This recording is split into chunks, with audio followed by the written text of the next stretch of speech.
The Declaration of Independence didn't spring out of nowhere. Our founding fathers didn't wake up one morning and decide to declare independence from Great Britain. After years of injustices and infringement on their rights as British citizens, the colonists, through their representatives, sent messages to King George III and Parliament asking for a redress of their grievance. These requests were either ignored or led to even more egregious infringement on the colonists' rights. After years of discussion and debate in continental congresses, on June 7, 1776, Richard Henry Lee of Virginia introduced a resolution. Resolved, that these united colonies are and of right ought to be free and independent states, that they are absolved of all allegiance to the British crown, and that all political connection between them and the state of Great Britain is and ought to be totally dissolved, that it is expedient forthwith to take the most effectual measures for forming foreign alliances, that a plan of confederation be prepared and transmitted to the respective colonies for their consideration and approbation.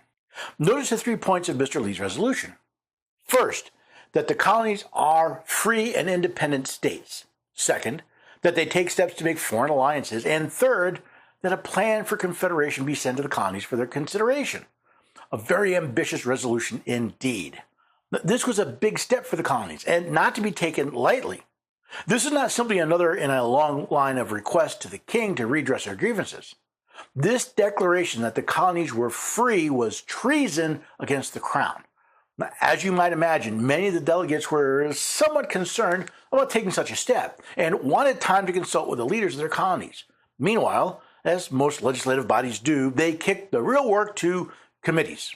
One to draw up plans for making foreign alliances, another to consider plans for confederation, and the most well-known, the Committee of Five, to draft a document to declare the colonies free. The committee consisted of Thomas Jefferson, the primary author of the Declaration, John Adams, Benjamin Franklin, Roger Sherman, and Robert Livingston. Now, on July 2nd, the Second Continental Congress adopted the first point of Mr. Lee's resolution, declaring the colonies free and independent states. Then the Congress immediately considered the document produced by the Committee of Five. On July 4th, 1776, the Second Continental Congress adopted the Declaration of Independence. However, only 2 men signed it on that day: John Hancock, President of the Congress, and Charles Thomson, Secretary. This was not the grand document we see in the National Archives. After the Declaration was fully engrossed, when the New York Convention became the last of the colonies to approve it, the official document was drafted, the one currently residing in the National Archives. It was then signed by the 56 delegates on August 2nd, 1776.